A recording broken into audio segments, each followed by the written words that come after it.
CEO of Cathay Organization Suhaimi Rafdi was awarded Berita Harian's Achiever of the Year award. Despite being a minority in a large non-Malay organization, Suhaimi didn't give himself false hope of becoming CEO. But since 1996 to 2008, he moved up in designation about every 2 years, finally being appointed CEO in 2008. He points out his secret to success was no mystery: hard work, perseverance, and capable co-workers. I just had to pursue my dreams in working hard, continuously persevere. Because if I've done it right, there will be people watching me to know where I stand, basically. It was not easy. I think over the years, I had to work 3 times harder to just secure my job, let alone even to try to excel. But I think I have the charming charisma as well as the initiative to actually do it right the first time. And being able to think out of the box was ultimately the winner for me, as in why I think I clinched that position. But I must qualify that this would not have been possible without the people that have helped and support me over the years. And I still wanting to pursue that people are the best asset that Cathay ever had, basically. Cathay has 5 cinemas island-wide, as well as cinemas in Malaysia and Dubai, and will still be expanding. The organization has subsidiaries in film distribution and acquisition, property management and advertising, to name a few. In the pipeline as well, Cathay is looking into 4D cinema experience for its consumers. With an annual turnover of 200 million and expansion into the Indian subcontinent, Indonesia and North Africa, Suhaimi seems to be handling it all well. So I asked him what kind of boss he thought he was. Well, I must admit, I am one who knows how to separate business and pleasure. I needed to convince a lot of people on my course of actions and why I think the way things should be done in that manner. But over time, they realized that I'm no nonsense, I'm just work.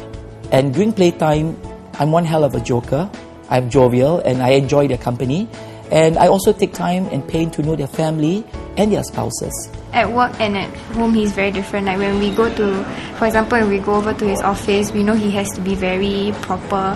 But at home, he's, like my brother says, he's very relaxed. And he does very casual things. He watches TV, snacks, does gardening, simple things.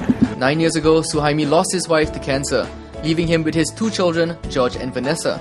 Despite the loss, he held it together for his family and rose above it all, making it to where he is today. He recalls the tough times. Well, I must admit that it was very challenging. In fact, the first 2 years were so challenging, I wasn't sure if what I was doing was the right thing. Of course, there were offers for family and relatives to take on the children and look after, but I didn't want to repeat history again. I wanted to still maintain and have an intact family because I'm not prepared to lose anybody else other than the loved ones I recently lost. So what I decided to do was to stay united, and I told them through thick and thin, we must do this. It's hard, I must admit, to be dad and mom, as well as a leader in an organization like Cathay. Add to the frequent travel amongst many others. That can be very tough. But what I did was I took one step at a time. I took every day as if it's going to be my last, and I assured myself that this is not going to be forever. I see myself with a big light at the end of the tunnel. I told myself, look, it'll be alright.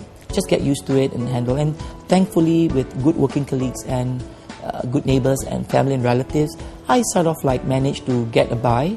And for whatever reason, we managed to click. In fact, after my wife had passed on, I've learned more about my kids than before my wife had passed on. It was forceful learning. I learned about the right and wrong, the good attitude and not so great attitude about my kids.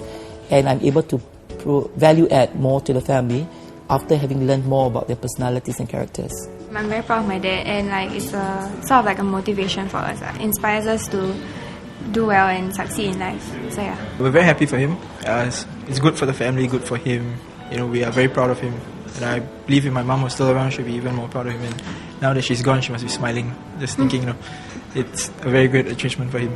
I spoke to Suhaimi last year on Razy TV's coverage of Cathay's Platinum Movie Suite, and since then, there has been a new addition to his life. Since I last met you, I have a new family member, a little boy I adopted at birth, who will be turning 2 this Saturday. He completes the family that I always wanted to have.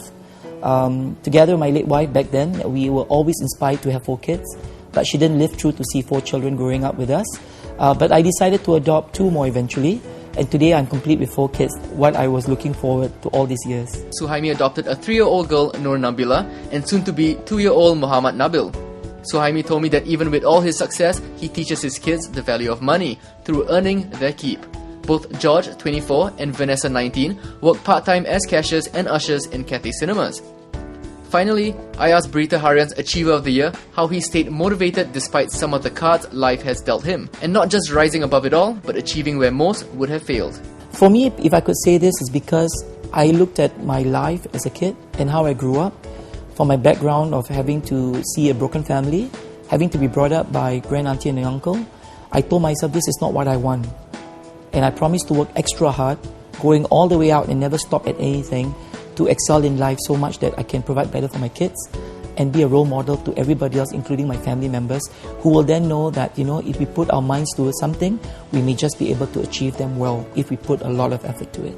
As to what he is grateful the most, Suhaimi told me it was having good health and, most importantly, his 4 children.